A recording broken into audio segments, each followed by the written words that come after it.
গুন্ডিচা মন্দির মার্জন শুধু মন্দির মার্জনই নয়, আমাদের হৃদয়ের মার্জনের প্রতীক হচ্ছে গুন্ডিচা মন্দির মার্জন। তো এই গুন্ডিচা মন্দির মার্জন মানে কি, বা গুন্ডিচা মন্দির মানে কি?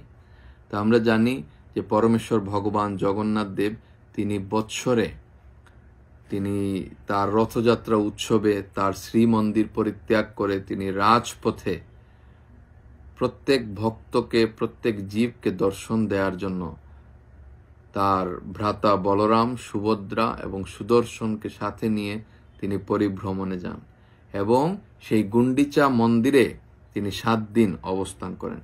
তো এই গুন্ডিচা দেবী হচ্ছেন রাজা ইন্দ্রদ্যুম্নের স্ত্রী। তো যখন ভগবান জগন্নাথ তিনি এই জগতে প্রকট হয়েছেন, তখন তিনি ইন্দ্রদ্যুম্ন মহারাজকে বলেছিলেন যে 3টি বর প্রার্থনা করার জন্য। তখন ইন্দ্রদ্যুম্ন মহারাজ তিনি বর প্রার্থনা করেছিলেন যে আমার যেন কোনো সন্তান না হয়। তো কেন এই বর প্রার্থনা করেছেন? কারণ মহারাজ ইন্দ্রদ্যুম্ন তিনি চিন্তা করেছেন যে আমার যদি কোনো সন্তান হয় তাহলে সে পরবর্তীতে দাবি করতে পারে যে এই জগন্নাথ মন্দির হচ্ছে তার। তো সেই জন্য আমি চাই যে আমার যেন কোনো সন্তান না হয়। তো গুন্ডিচা দেবী মায়েরা প্রত্যাশা করে যে তাদের সন্তান হবে, কিন্তু তিনি অত্যন্ত অখুশি হয়েছেন। আর ভগবান জগন্নাথ দেব ভাবগ্রাহী জনার্দন অন্তর্যামী ভগবান তিনি গুন্ডিচা দেবীর সেই ভাব বুঝতে পেরে তিনি তাকে বলেছেন যে আজকে থেকে আমরাই হচ্ছি তোমার সন্তান। তখন গুন্ডিচা দেবী তিনি বললেন যে আমার যদি সন্তান হতো, সে যদি কখনো বাইরেও থাকতো, বৎসরে একবার তো সে আমাকে দেখতে আসতো। তখন জগন্নাথ দেব বলছেন যে আমি বৎসরে 7 দিন এসে তোমার কাছে থাকবো। তো সেই থেকে প্রত্যেক বছর 7 দিন, টোটাল 9 দিন হচ্ছে রথযাত্রা, যেতে একদিন আসতে একদিন, মধ্যে 7 দিন ভগবান সেই গুন্ডিচা মন্দিরে অবস্থান করেন। তো তখন থেকেই প্রত্যেক বছর 7 দিন রথযাত্রার সময় জগন্নাথ দেব সেই গুন্ডিচা দেবীর কথা অনুসারে গুন্ডিচা মন্দিরে অবস্থান করেন। তো গুন্ডিচা দেবী তখন বললেন যে আমার যদি কোনো সন্তান হতো, সে আমার শ্রাদ্ধ কার্য সম্পাদন করতো, তুমি তো সেটি করবে না। তো সেই থেকে প্রত্যেক বছর গুন্ডিচা দেবীর তিরোভাব তিথিতে ভগবান জগন্নাথ দেব তিনি শ্রাদ্ধ বেশ গ্রহণ করেন এবং গুন্ডিচা দেবীর সেই শ্রাদ্ধ ক্রিয়া তিনি সমাপন করেন। তো সেই জন্য ভগবান হচ্ছেন ভক্তের অধীন, তার ভক্তের সমস্ত মনোবাসনা তিনি পূরণ করেন।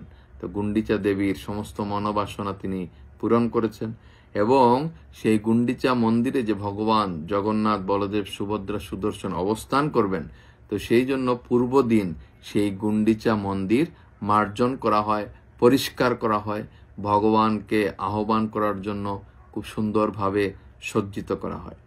কলিযুগ পাবন অবতারী পরমেশ্বর ভগবান শ্রীকৃষ্ণ চৈতন্য মহাপ্রভু তিনি তার পার্শ্বদ ভক্তবৃন্দদের নিয়ে এই জগন্নাথপুরী ধাম থেকে অনতি দূরে সেই গুন্ডিচা মন্দির তিনি মার্জন করতেন এবং তিনি শিক্ষা দিয়েছেন যে এই গুন্ডিচা মন্দির মার্জন হচ্ছে আমাদের হৃদয়ের যত অনর্থ বা কুপ্রবৃত্তি রয়েছে, সেই অনর্থ বা কুপ্রবৃত্তি নির্মল করার প্রতীক হচ্ছে এই গুন্ডিচা মন্দির মার্জন। ভগবান স্বয়ং শ্রী চৈতন্য মহাপ্রভু তিনি নিজে জল দিয়ে পরিষ্কার করে সেই গুন্ডিচা মন্দির মার্জন করেছেন। যখন প্রাথমিকভাবে মার্জন হয়েছে, তারপর তিনি বলছেন যে খুঁটিনাটি কি নোংরা বা আবর্জনা রয়েছে সেগুলো পরিষ্কার করতে হবে। তো সেখান থেকে তিনি শিক্ষা দিয়েছেন যে অনেক সময় আমাদের হৃদয়ে খুঁটিনাটি অনেক কুপ্রবৃত্তি বা অনর্থ থাকে, তো সেগুলা থেকেও আমাদের সম্পূর্ণ মুক্ত হতে হবে। তো সেই জন্য এই গুন্ডিচা মন্দির হচ্ছে অত্যন্ত তাৎপর্যপূর্ণ একটি স্থান এবং গুন্ডিচা মন্দির মার্জন হচ্ছে একটি অত্যন্ত গুরুত্বপূর্ণ একটা উৎসব, যা আমাদের হৃদয়ের সমস্ত অনর্থ বা কুপ্রবৃত্তি বা খুঁটিনাটি ত্রুটি সমূহ থেকে মুক্ত হওয়ার জন্য অত্যন্ত গুরুত্বপূর্ণ।